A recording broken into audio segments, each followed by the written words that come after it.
Let's go. Here is my story. I don't know how to start this. I guess I'll just get right into the story so you can hear about the betrayal. This is more of a rant than anything. Still, I'd love to hear your thoughts on the woman I thought I'd spend the rest of my life with. I met her at my cousin's wedding. She was the most beautiful woman in the room and happened to be a member of the bridal party, which made it easier for us to talk. After a few drinks, I worked up the courage to talk to her. We got to know each other, exchanged numbers, and we got to know each other for the rest of the night. After that, we fell head over heels for one another. It was like I couldn't get enough of her. She filled my thoughts every day and night. And we talked on the phone every single chance we got, mostly about nothing important. It was nice. We started dating regularly. I called her my girlfriend, and after 2 years, my wife. We made a nice family together. Over the last few years, we had one child, a girl. Neither of us was the same after our kid.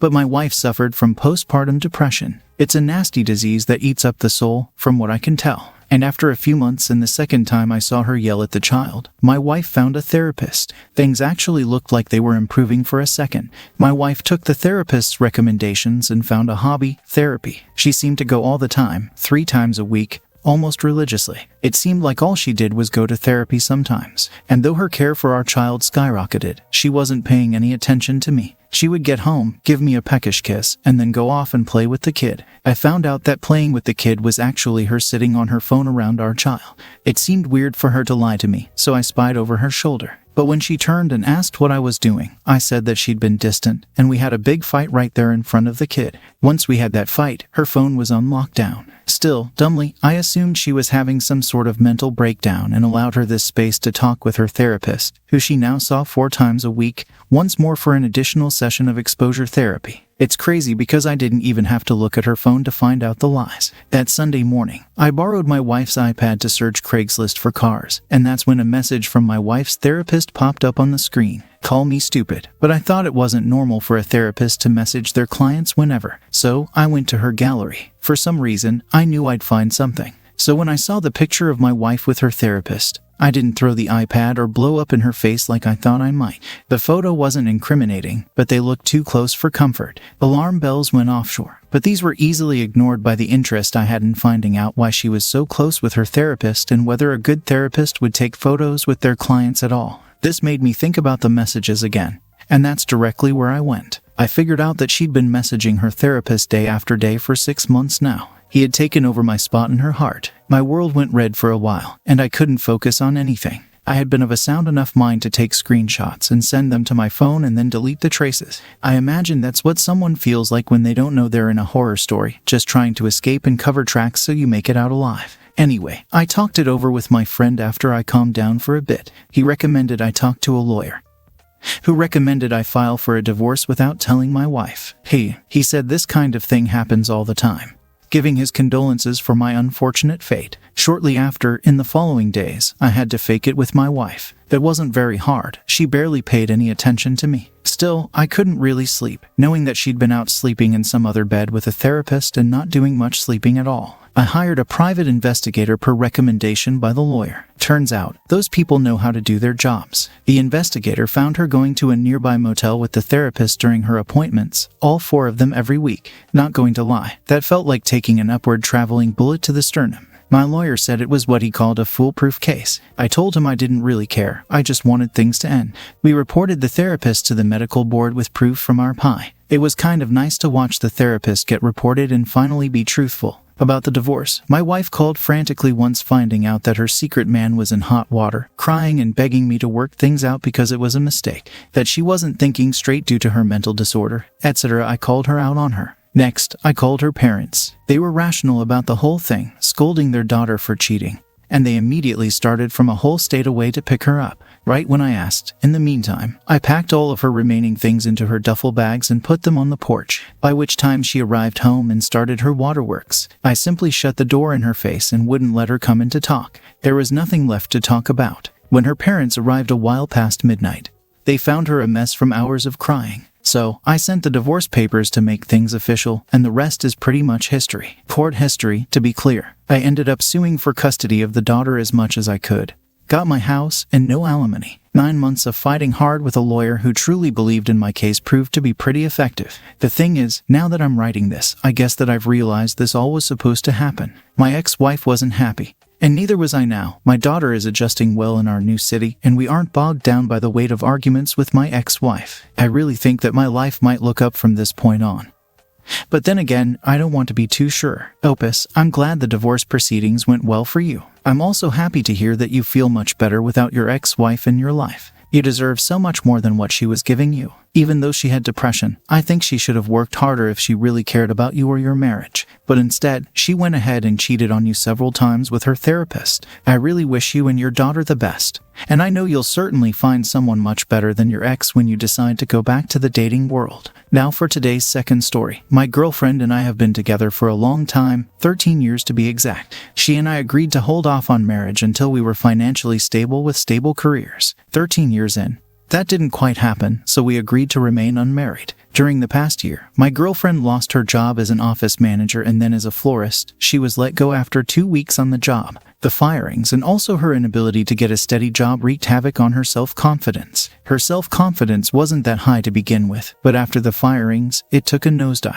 I was there for her as best as I could. I told her that it was only temporary, that those places weren't the right fit for her, and listened to her when she voiced her frustrations. I helped with a resume, suggested a job placement program, etc. For the last 3 months or so, she has been in contact with a guy, a college student who asked for her number, and she willingly gave it. He texted her, and they met up a few times. As far as I know, they are continuing to meet. She didn't hide any of this from me. She said he was simply a friend, but later on, she said that she had developed romantic feelings for the guy. But she also said she didn't want to lose me and that she simply was continuing to meet with him as a friend and that nothing physical happened.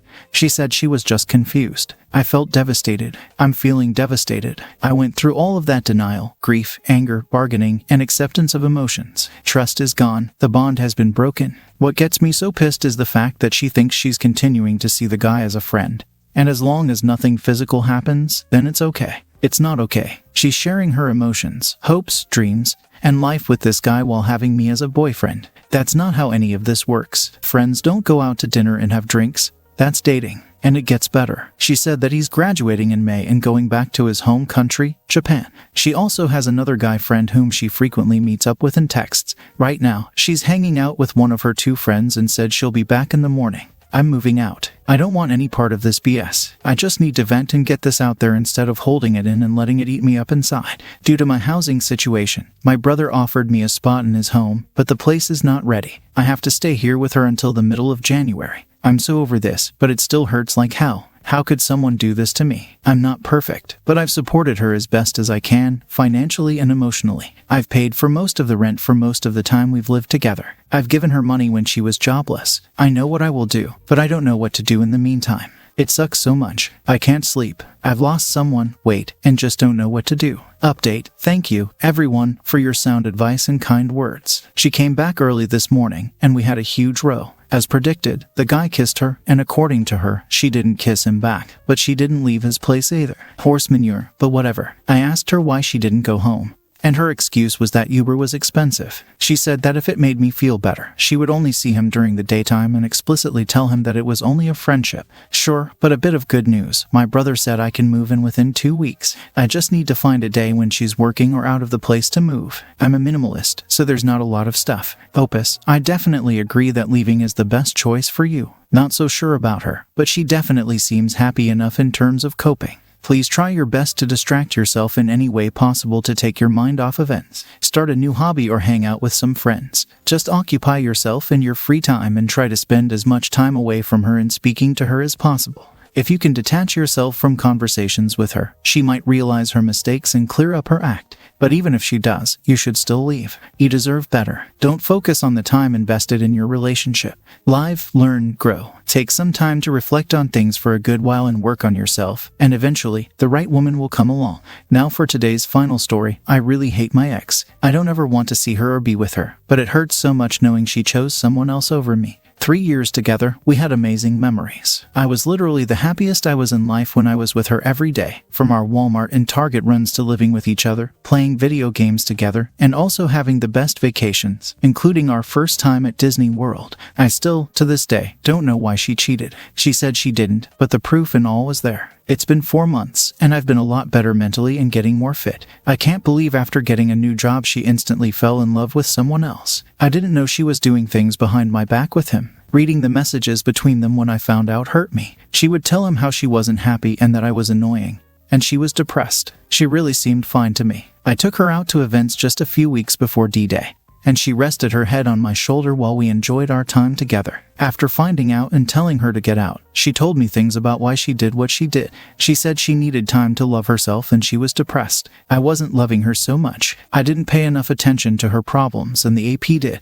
He would message her saying he promised never to hurt her and called her his queen. After being together for 3 years, the natural honeymoon stage is over, and that's when we become adults and think about life and our future. Now, yes, I do regret not showing her enough love and paying attention to her problems. I felt horrible after she told me all this. It hurt me when she said she knew I would have cheated if I could.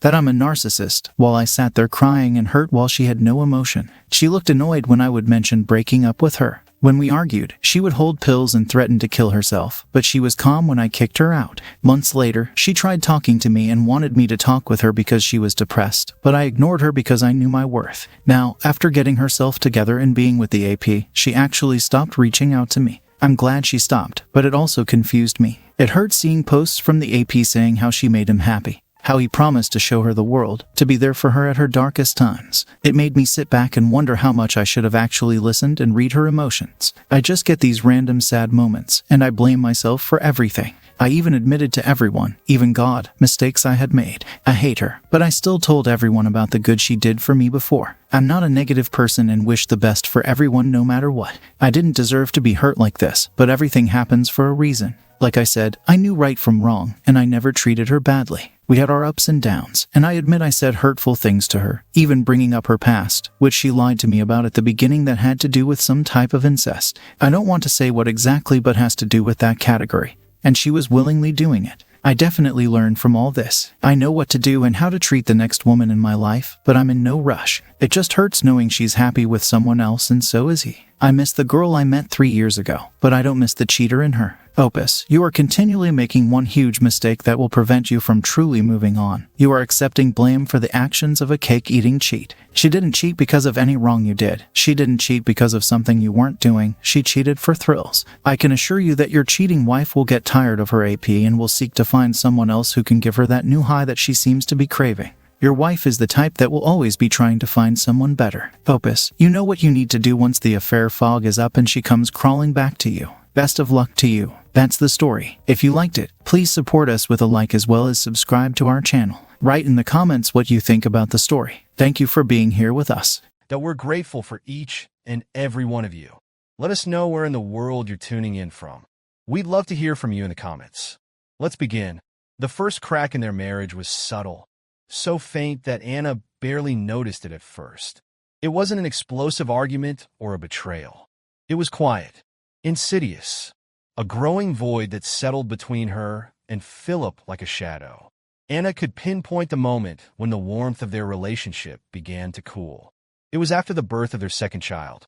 Philip's focus shifted almost entirely to his career and the children, leaving Anna to fend for herself emotionally.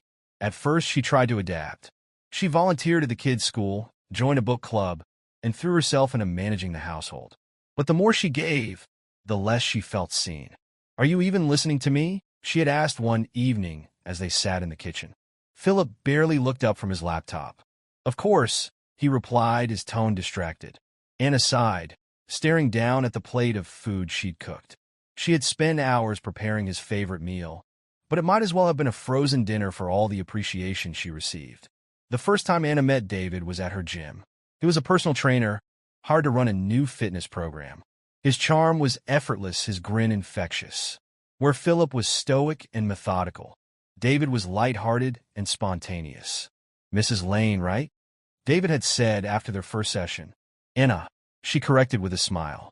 "No need to make me feel ancient." David laughed. "Fair enough, Anna. You're doing great, by the way. Most people give up halfway through those burpees, but you powered through." His praise was like a balm on her neglected ego. For the first time in years, someone was paying attention to her. Their conversation started innocently enough, small talk between sets. But soon, Anna found herself lingering at the gym longer than necessary. She told herself it was just a harmless friendship, even as her heart raced whenever David flashed her a smile. The night they crossed the line was both exhilarating and terrifying. It started with an innocent coffee after a particularly grueling workout. "It's nice to talk to someone who actually listens," Anna said, her hands wrapped around the warm cup. David leaned back in his chair, his gaze steady. "I'd listen to you all day if I could." "You're captivating." Anna's cheeks flushed. "You're just saying that." "I'm not," David said, his tone serious. "Philip doesn't see what he has. Does he?" Anna's heart skipped a beat. She opened her mouth to protest, but found herself unable to form the words. Instead, she let the silence linger, her unspoken agreement hanging in the air. From that moment, their dynamic shifted. A lingering touch here, a stolen glance there. The boundaries they once respected blurred until they were no longer visible. David was the one who first suggested they meet outside the gym. "Just a drink," he said, his tone casual. "No harm in that, right?" Anna hesitated, but the thrill of doing something for herself, something selfish, was too tempting to resist.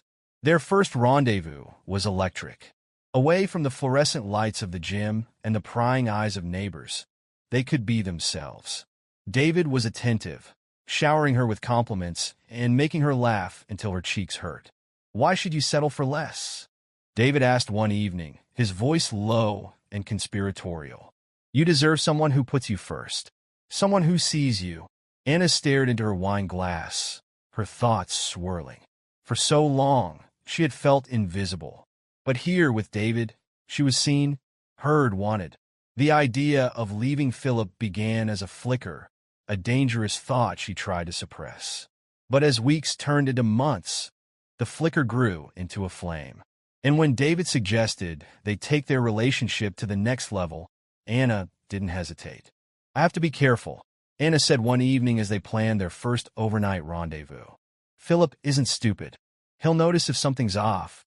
David leaned closer, his hand brushing hers. "Let me worry about that," he said with a confident smirk. "We'll be careful. This will be our little secret."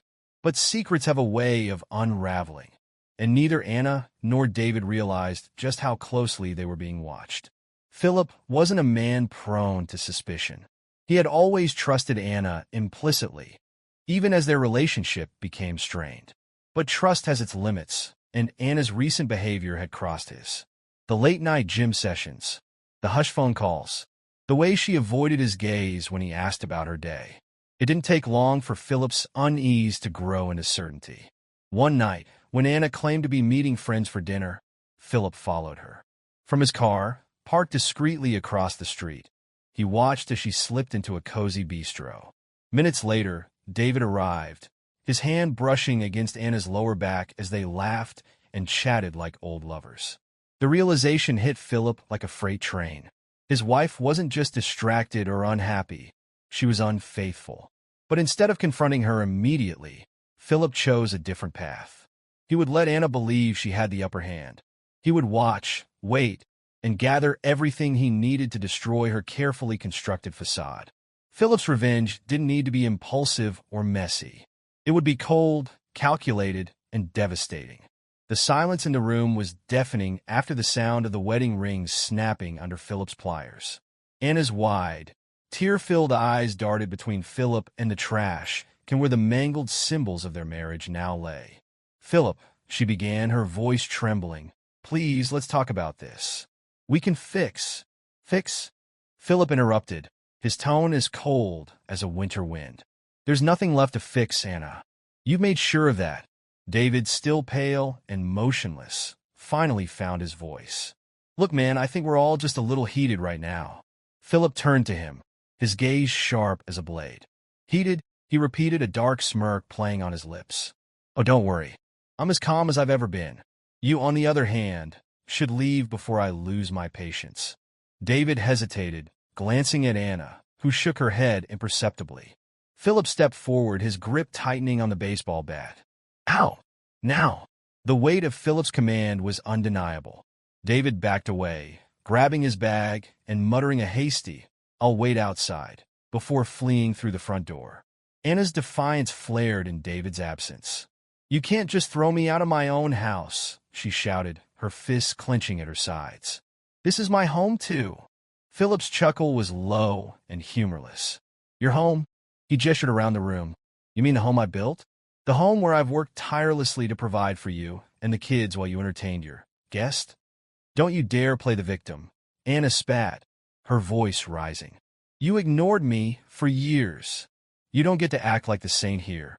Philip's expression darkened, but he didn't rise to her bait. Instead, he walked to the door, opening it wide. "Leave, Anna. Go to your lover. Tomorrow, you'll receive the divorce papers, and you'll learn what happens when you gamble with someone who always plays to win." Philip didn't sleep that night. Instead, he sat in his study, surrounded by files and photographs, evidence he had quietly gathered over the past several weeks. He had hired a private investigator the moment his suspicions about Anna solidified, and the man had been thorough. There were photos of Anna and David leaving restaurants, entering hotels, even sharing intimate moments in Philip's car, a car he had bought for Anna as an anniversary gift. There were phone records, receipts for gifts Anna had purchased with their shared account, and even copies of text messages retrieved from the cloud. Philip stared at the evidence, his mind racing with plans. He wouldn't just divorce Anna. He would dismantle her. By dawn, Philip had made a list. Expose Anna's infidelity. Use the evidence in court to secure custody of the children and the house. Control the narrative. Present himself as the stable, devoted father wronged by his wife's betrayal. Isolate Anna. Cut her off socially and financially, ensuring she had no foothold to regain control. Take away her support system. Target David, exposing his opportunism and rendering him useless to Anna. The courtroom was a battlefield, and Philip came prepared. His lawyer, Jack Forrester, was a shark, a man known for his ruthless efficiency and unshakable confidence. Anna had hired her own attorney, Rachel Carter, a sharp and determined litigator who specialized in high-stakes divorces. But from the moment the trial began, it was clear that Philip had the upper hand. Forrester began by painting a picture of Philip as a devoted husband and father. He presented glowing testimonials from colleagues, neighbors, and friends. Photos of Philip coaching his son's soccer team, attending parent-teacher conferences, and hosting birthday parties painted him as the epitome of stability. When it came time to address Anna's infidelity, Forrester didn't hold back. "These photos," he said, holding up a series of damning images, "were taken over the course of 3 months. They show Mrs. Lane and Mr. David Hill engaging in an extramarital relationship. But it's not just the affair that's concerning, it's the brazenness. These encounters occurred in the family home, in Mr. Lane's vehicle, and in places where they could have been seen by their children's acquaintances." Anna shifted uncomfortably in her seat, her composure cracking as the evidence piled up. Forrester continued. "Mrs. Lane also misused marital funds to support Mr. Hill. Financial records show she spent thousands of dollars on him, money that should have gone toward the family's needs. When Rachel Carter tried to counter, arguing that Philip had neglected Anna emotionally, Forrester was ready. "Neglect?" he repeated, feigning incredulity. "My client worked tirelessly to provide for his family. He supported his wife's interests, bought her a car, and ensured she had every comfort. Neglect isn't an excuse for betrayal." Outside the courtroom, Philip's revenge extended beyond the legal proceedings. He reached out to their mutual friends, sharing just enough of the story to sway their opinions. "I don't want to badmouth Anna," he would say, his tone heavy with feigned reluctance. "But I think you deserve to know the truth." Word spread quickly. Invitations to social events dried up for Anna, while Philip was inundated with messages of support. Meanwhile, Philip quietly worked to undermine David. He leaked information about David's financial instability and history of gambling to David's clients and associates. Within weeks, David's reputation and his career was in shambles. After weeks of grueling testimony, the judge delivered the ruling. Given the evidence presented, it is clear that Mr. Lane has demonstrated stability and a commitment to the well-being of his children. Therefore, primary custody of the children and ownership of the marital home will be awarded to Mr. Lane. Anna's gasp echoed in the courtroom. Her lawyer tried to console her, but the damage was done. Philip had won. As the courtroom emptied, Philip caught Anna's eye. There was no gloating, no smirk, just a quiet, resolute finality. Philip stood outside the courthouse, the brisk autumn wind tugging at his jacket. The victory should have felt sweeter, but as he watched Anna and David slink away, their faces pale and defeated, a pang of something unfamiliar gnawed at him. Regret? No, not regret. He shook off the thought as his lawyer, Jack Forrester, approached. Well fought, Forrester said, handing Philip a folder with the finalized court documents.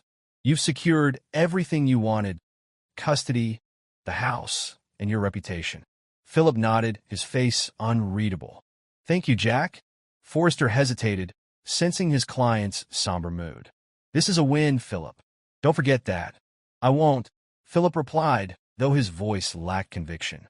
He turned toward his car, leaving the courthouse and the chaos of the past few weeks behind him. Anna stared at the peeling wallpaper in David's cramped apartment. Boxes of her belongings were stacked haphazardly in the corner, a stark reminder of everything she had lost. The children were with Philip that weekend, as they would be for most weekends now. The judge's ruling had been clear. Philip was the stable parent. Anna, by contrast, was painted as impulsive and reckless. David shuffled into the room, his disheveled appearance mirroring the state of their lives. He dropped a stack of unopened bills on the table with a sigh. We're behind on rent, he muttered, avoiding her gaze. Anna clenched her fists. What happened to the money I gave you? David flinched, his guilt written across his face. I made some bad bets. You gambled it away? Anna's voice rose, trembling with fury. I was trying to fix things. David shouted back. I thought I could double it, maybe triple it, get us out of this mess. Anna's laugh was bitter. Out of this mess? You were the mess, David. I left my marriage, my children, for you, and now I'm stuck in this hellhole with nothing. David opened his mouth to respond, but seemed to think better of it. Instead, he grabbed his coat and muttered, I need some air. When he didn't return that night, Anna wasn't surprised. The next morning, Anna checked her bank account and froze. The last of her savings was gone. The reality hit her like a physical blow. David had drained her account before disappearing. Her hands trembled as she stared at the empty balance. Panic set in, followed quickly by despair. She had no money, no home, no support. She thought about calling Philip. She even dialed his number, but her finger hovered over the call button. What could she say? That she was sorry? That she needed his help after everything she'd done? In the end, she hung up without leaving a message. Visitation weekends were bittersweet. Anna cherished every moment with her children, but the pain of saying goodbye at the end of each visit was unbearable. On one such weekend, she took them to the park. They laughed as they climbed the jungle gym and chased each other through the fallen leaves. For a few hours, it almost felt normal, but when it was time to drop them off at Philip's house, the illusion shattered. Philip opened the door, his expression neutral but polite. The children ran inside, their laughter echoing in the hallway. Philip, Anna said hesitantly, lingering at the doorstep. He raised an eyebrow, waiting. I wanted to say I'm sorry, she said, her voice trembling. For everything. I know I ruined so much, and I've paid for it every day since. Philip studied her for a long moment, his face unreadable. Finally, he nodded. I've forgiven you, Anna. But forgiveness doesn't mean forgetting. It's better this way. For me and for the kids. His words, though calm, cut deep. Anna nodded, tears spilling over as he closed the door. Philip thrived in the months following the court's decision. He threw himself into work, ensuring financial stability for his family. His evenings were spent with the children, who slowly adjusted to their new normal. Every so often, he thought of Anna, not with anger, but with a sense of finality. She had made her choices, and he had ensured she faced the consequences. For Anna, life became a cycle of survival. She found a job at a local diner, working long hours to pay off debts and save for a better apartment. The glamorous life she had once envisioned with David was a distant memory, replaced by the harsh reality of starting over. But with each passing day, she grew stronger. The shame and regret didn't fade, but she learned to live with them. One evening, as Anna closed up the diner, she paused to reflect on how far she had fallen. Yet, for the first time in months, she also felt a flicker of determination. She wasn't the woman she had been with Philip, nor the woman she had been with David. She was something new, someone who had been broken but was beginning to rebuild. Meanwhile, Philip sat in his study, looking through photos of his children. Their laughter filled the house, a reminder of why he had fought so hard. As he placed the photos back in their frames, he allowed himself a small smile. His life wasn't perfect, but it was stable. And that was enough. Months passed, and the winter chill began to give way to the first hints of spring. For Anna, life had settled into a humbling routine. She worked double shifts at the diner and spent her weekends with the children, who were her only solace. Despite her efforts, she couldn't shake the hollow ache of regret that lingered in her chest. The shame of her choices haunted her every waking moment, and her dreams were filled with fragments of the life she had destroyed. One Sunday afternoon, as she dropped the children off at Philip's house, Anna lingered at the door longer than usual. Philip opened it, his face calm and composed as always. The children ran inside, their laughter echoing faintly in the background. "Philip," Anna began, her voice shaky. He paused, his hand resting on the doorframe. "What is it, Anna?" She took a deep breath, tears welling in her eyes. "I just wanted to say I'm sorry. For everything. I know I can't undo the damage I caused, but I want you to know that I regret it. Every day." Philip's expression softened slightly, though his gaze remained steady. "I've forgiven you, Anna," he said quietly. "But forgiveness doesn't mean things go back to the way they were. Too much has happened. It's better for all of us to move forward separately." Anna nodded, tears spilling over. "I understand," she whispered. "I just wanted you to know." Philip didn't respond, but the faintest flicker of empathy crossed his face as he closed the door. That night, Philip sat alone in his study, a glass of whiskey in his hand. The children were asleep, the house quiet except for the faint hum of the heater. He stared at the flickering flame in the fireplace, his mind replaying Anna's apology. She had looked so different from the woman he had married, fragile and worn, like a shadow of her former self. Part of him felt vindicated, knowing she was paying the price for her betrayal. But another part, a quieter voice in the back of his mind, couldn't help but feel the weight of it all. Revenge had been satisfying in the moment, but as the months wore on, it left a hollow void. His life was stable, his children happy, but there was no denying the scars left behind by Anna's choices, and his own. Philip took a long sip of his drink, letting the warmth spread through him. He had won, but at what cost? For Anna, life continued one day at a time. Slowly, she began to rebuild.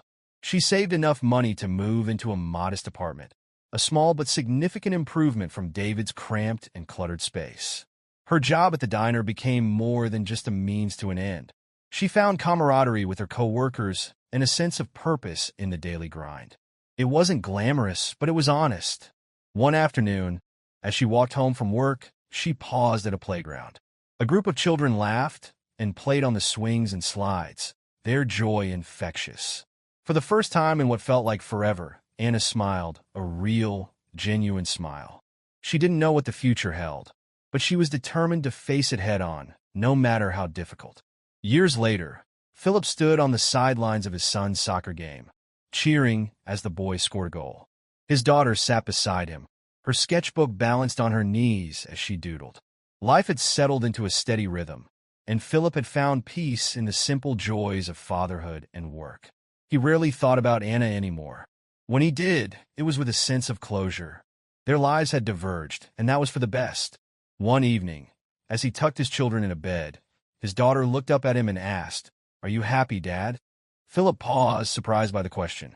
He thought about everything he had been through, the betrayal, the revenge, the rebuilding.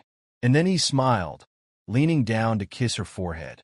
"I am," he said, "more than I ever thought I could be." Anna sat in her small apartment, a cup of tea warming her hands. The years had softened the sharp edges of her regret, though the scars remained. She had come to accept that some mistakes couldn't be undone, only lived with. Her children visited often, filling her home with laughter and love. They were her anchor, her reason for moving forward. As she looked out the window at the setting sun, she thought of Philip, not with bitterness, but with gratitude. He had been right to draw the line, to protect himself and their children. Anna closed her eyes and took a deep breath. Her life was far from what she had once dreamed, but it was hers, and that was enough. Relation tales. Nathan Carter stood in the kitchen, carefully chopping vegetables for dinner. The aroma of garlic and olive oil filled the air, blending with the faint sound of Bella's favorite playlist echoing from the living room. For years, this had been their routine. Nathan cooking while Bella worked late or lounged after a long day. But tonight felt different. Bella's laughter, once bright and carefree, now seemed distant. She had been spending more time on her phone lately, her face illuminated by its screen even during their shared meals. "Long days?" Nathan asked, placing the salad bowl on the table. Bella looked up, startled as if caught off guard. "Hmm? Oh yeah. You know how it is at work." Nathan nodded, but something about her tone felt off. He couldn't shake the feeling that she wasn't telling him the whole truth. They had been married for 8 years, but Nathan felt like he knew her less with each passing day. Dinner that evening was quiet, the kind of silence Nathan had grown used to over the past few months. Bella was scrolling through her phone, her thumb moving quickly as she typed out messages. Nathan watched her from across the table, his fork paused midair. "Who's got you so entertained?" he asked with a light smile, though there was a tinge of unease in his voice. Bella didn't look up. "Just work stuff. We're prepping for a new campaign." Her answer was smooth, but Nathan noticed how quickly she flipped her phone face down when he asked. "Must be a big project," Nathan said, trying to keep the conversation going. "It is," Bella replied, taking a sip of her wine. Her tone was nonchalant, but she didn't elaborate. Nathan let it go, but the pit in his stomach remained. He wasn't the kind of man to jump to conclusions, but lately, Bella had been distant. Her late nights at work, her newfound obsession with the gym, and her evasive answers. It was hard to ignore the growing list of red flags. The following morning, Nathan woke early, as was his routine. He enjoyed the quiet of the house before the chaos of the day began. Bella's side of the bed was empty. She had left for the gym an hour ago. As Nathan sipped his coffee, his eyes fell on her phone, left charging on the counter. A small voice in his head told him to ignore it, to respect her privacy.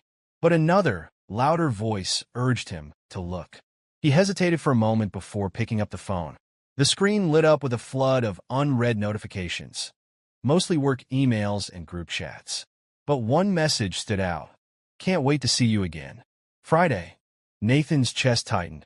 The message was from someone named Matt G. He didn't recognize the name, and Bella had never mentioned anyone by that name. The sound of the front door opening snapped him out of his thoughts. He quickly set the phone back down and busied himself with his coffee. Bella walked in, her face flushed from her workout. "Morning," she said, planting a quick kiss on his cheek. "Morning," Nathan replied, forcing a smile. Inside, his mind was racing. Over the next few days, Nathan's suspicions grew. He began paying closer attention to Bella's behavior. How she would smile at her phone, the extra care she took in her appearance before heading out, and the way she seemed more energized than usual. One evening, as Bella was showering, Nathan couldn't resist any longer. He opened her laptop and searched for any clue that might confirm his fears. It didn't take long. There, in her email drafts, was an unsent message to Matt G. "Looking forward to Friday night. I'll make an excuse to get away early. Can't wait to see you." Nathan's hands trembled as he read the words.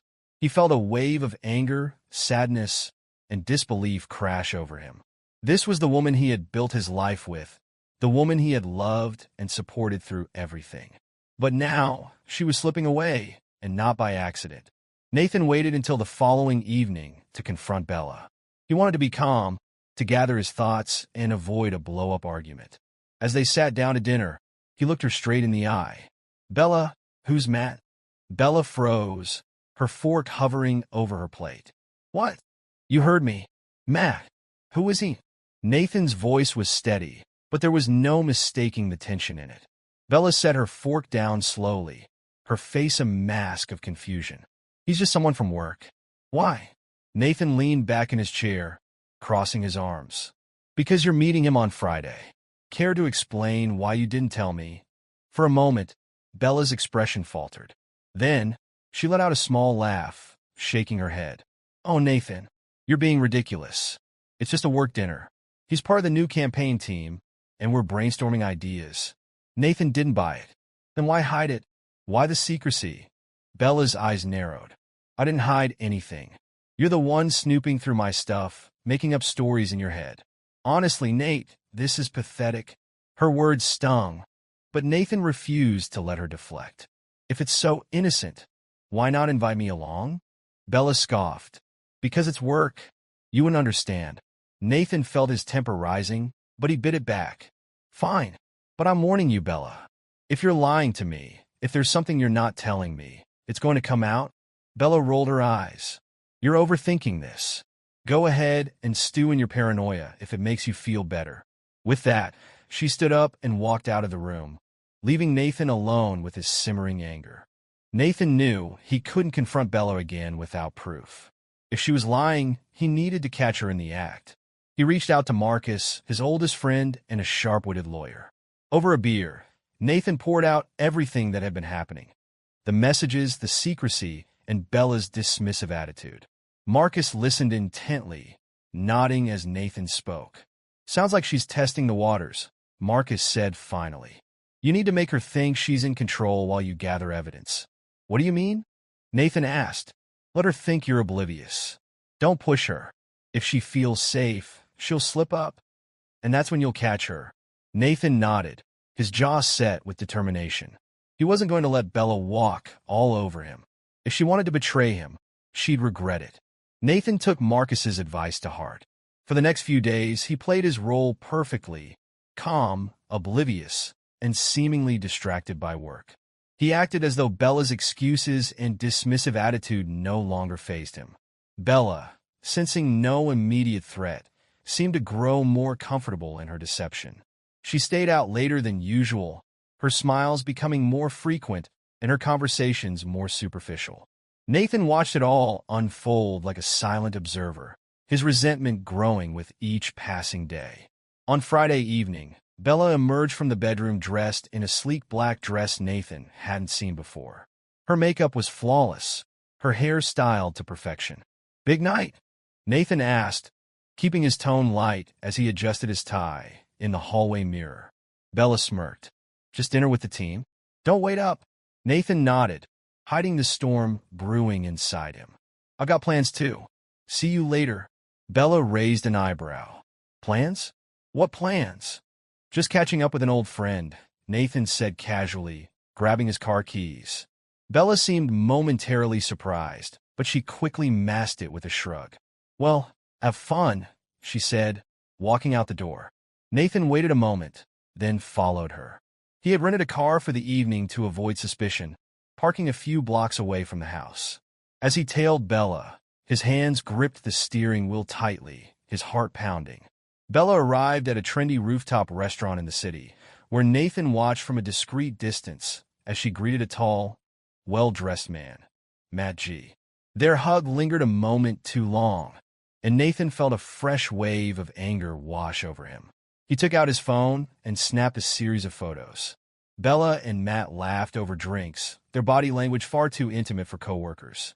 Nathan stayed long enough to confirm his suspicions before leaving. The betrayal was no longer just a suspicion. It was real, and now he had proof. The next morning, Nathan acted as though nothing had happened. He made breakfast, humming softly as he worked, and greeted Bella with a warm smile when she finally emerged from the bedroom. You're in a good mood, Bella said, eyeing him cautiously. Why wouldn't I be? Nathan replied, sliding a plate of eggs and toast in front of her. Life's good. Bella seemed uneasy, but didn't press further. Nathan, meanwhile, had already begun laying the groundwork for his revenge. He called Marcus later that day. I have the proof, Nathan said. Now we move to the next phase. Marcus chuckled. Good. Let's make her regret every choice she's made. Nathan's first step was to rebuild himself. He had spent too long catering to Bella's needs, sacrificing his own happiness in the process. Now it was time to focus on himself.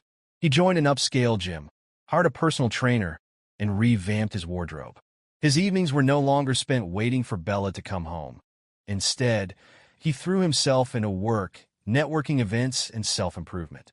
His transformation didn't go unnoticed. Colleagues complimented his new look, and old friends reached out to reconnect.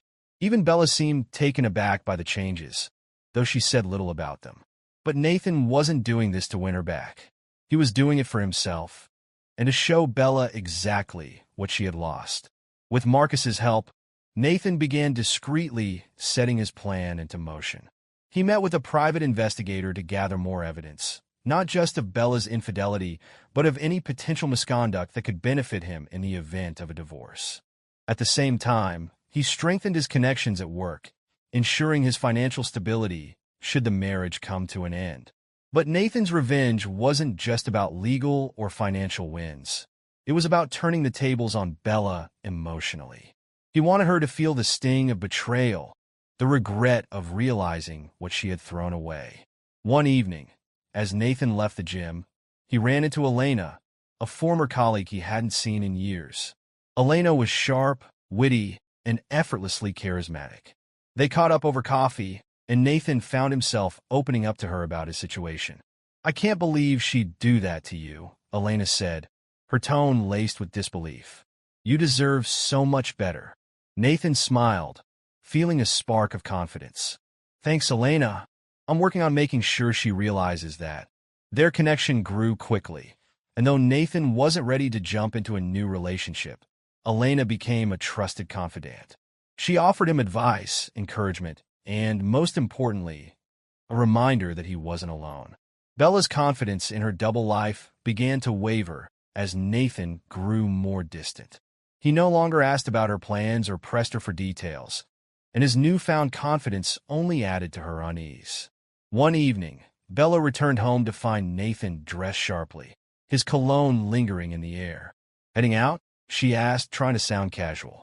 "Yeah," Nathan replied with a smile. "Dinner with a friend." Bella's stomach twisted. "Oh." "Elena," Nathan said simply, grabbing his keys. "Don't wait up."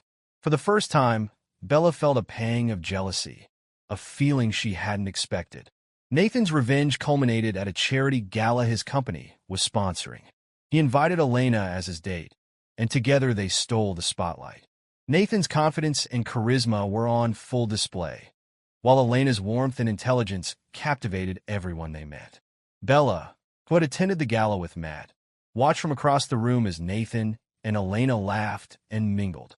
She felt an unfamiliar ache in her chest, a mixture of regret, jealousy, and the painful realization that she had lost him. When their eyes met briefly, Nathan gave her a polite smile before turning back to Elena. For Bella, it was the final confirmation.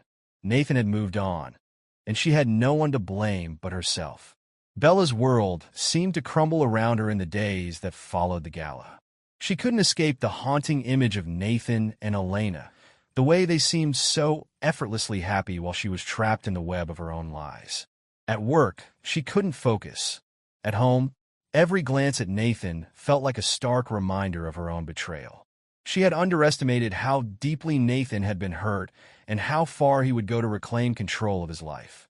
The truth was, Bella wasn't prepared for the emotional distance that Nathan had created. She had assumed that after all the pain she caused him, he would be the one chasing her, groveling for forgiveness. But instead, Nathan had done the unthinkable. He had walked away, fully embracing his own transformation and the new life he was building without her. It wasn't just about Matt anymore. It wasn't even about the affair. Bella was being forced to face a much more painful truth. She had let something beautiful slip through her fingers, not because of one mistake, but because of a pattern of neglect and selfishness. One evening, she decided to confront Nathan, to try to salvage whatever was left. She entered their home, her heart pounding, but when she saw him in the living room, talking to Elena on the phone, something in her snapped. "Is this what it's come to?" Bella said, her voice trembling as she stepped into the room.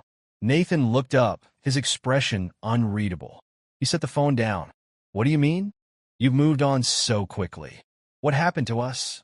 Her words were desperate, but she could hear the unspoken guilt, and regret creeping in. Nathan's gaze softened, but his voice was steady. Bella, you stopped fighting for us long before I did. I'm not the man I used to be, and I don't think I ever will be again. But you're still trying to pretend nothing's changed. Bella's chest tightened. I made a mistake. A huge one. But I love you. I do. I want us to fix this. Nathan shook his head. Love isn't enough anymore, Bella. What we had was built on trust, and you destroyed that. I gave everything to you. Everything, and you gave me lies. I can't just forget that. You don't get to ask for a second chance after this. He stood up, walking past her toward the door. I'm done, Bella. You have to face the consequences of your actions. I can't do this anymore. Bella watched him walk out of the door, leaving her standing alone in the silence of their now empty home. The weight of her choices hung over her like a storm cloud, and for the first time, she understood the true cost of her betrayal. Nathan, on the other hand, was no longer the man who had been so heartbroken and vulnerable. He had taken control of his own fate, building a new version of himself that wasn't tethered to the past. His newfound confidence was evident in every step he took, and the respect he gained from his colleagues and friends was palpable. He had turned his pain into power. Elena had become a steady presence in his life. Though their relationship wasn't defined yet, Nathan felt something he hadn't felt in years: hope. Elena's unwavering support reminded him that he wasn't alone, and that love didn't have to come with strings of betrayal attached. Months later, Bella reached out to Nathan. She had filed for divorce, knowing that she had no choice but to face the consequences of her actions. She apologized, but it felt hollow. Nathan had already moved on, and his response was simple yet final. I hope you find what you're looking for, Bella. But I found what I need. I found myself. Nathan closed that chapter of his life, walking forward without looking back. His revenge had been far more than just a few calculated steps. It had been a reclaiming of his identity, his strength, and his peace. Nathan's journey was one of transformation, but also of deep reflection. He realized that revenge, while satisfying in the moment, wasn't the true victory. The real triumph came when he realized he could survive betrayal, not because he sought to destroy those who hurt him, but because he had learned to rebuild himself from the ground up. With each passing day, he felt more like the man he used to be, and then some. The bitterness that once consumed him had faded, replaced by a quiet strength that came from the knowledge that he had never lost himself, even when Bella had tried to take everything away. As he stood in front of the mirror one evening, adjusting his tie for yet another important work event, Nathan smiled. It wasn't a smile of vengeance, but one of peace, a smile that told him he was finally free. Months passed, and Nathan's life seemed to settle into a rhythm of success and personal growth. Elena remained a trusted confidant, but their relationship never moved beyond friendship, much to Nathan's own relief. He wasn't ready for anything more, and in a strange way, he wasn't sure he ever would be. He was content with his progress, with the work he had put into rebuilding himself. Then, one afternoon, as Nathan was walking into a cafe, he spotted someone in the corner, a familiar face he hadn't seen in months. It was Bella. She sat by herself, staring into her coffee cup as though the weight of the world had settled upon her. Her once carefree demeanor was gone, replaced with a more fragile, introspective air. She looked up, her eyes meeting his, and for a brief second, Nathan saw the woman he had once loved, the woman he thought he would spend forever with. But the moment passed quickly. Nathan stood frozen for a heartbeat before he moved toward her table. Bella, he said, his voice neutral. She blinked, her lips trembling as she attempted a smile. Nathan, I didn't expect to see you. I was just grabbing a coffee, he said, standing across from her. He didn't sit down, and his tone was cautious. How are you? Bella sighed, folding her hands together. I'm trying to figure it out. It's been hard. I've been working on myself too. Nathan studied her for a moment, taking in the woman who had once been his whole world. Her appearance had softened, and the edges of her pain were evident in the way she spoke. Yet, despite the changes, Nathan realized there was something missing from their conversation, something that had once been so easy between them. There was no familiarity anymore, No connection. You've been through a lot, Nathan said after a pause. But I've been through my own journey too, Bella. I've worked hard to get where I am. It hasn't been easy. I know, Bella said, her voice thick with regret. I've seen it, Nathan. I don't expect forgiveness, but I wanted to tell you that I'm sorry. I know I hurt you. I destroyed something beautiful. Nathan's heart gave a pang, but it wasn't the kind of pain he once felt. It was different now, like a bruise that had healed but still throbbed occasionally. I appreciate you saying that, he replied, though he kept his distance. But apology doesn't change what happened. It doesn't change what you took from me. I didn't mean to take it, Bella said softly. I wasn't thinking. I lost sight of everything, and now I see what it cost me. What it cost us? Nathan's eyes softened for a moment, but he quickly regained his composure.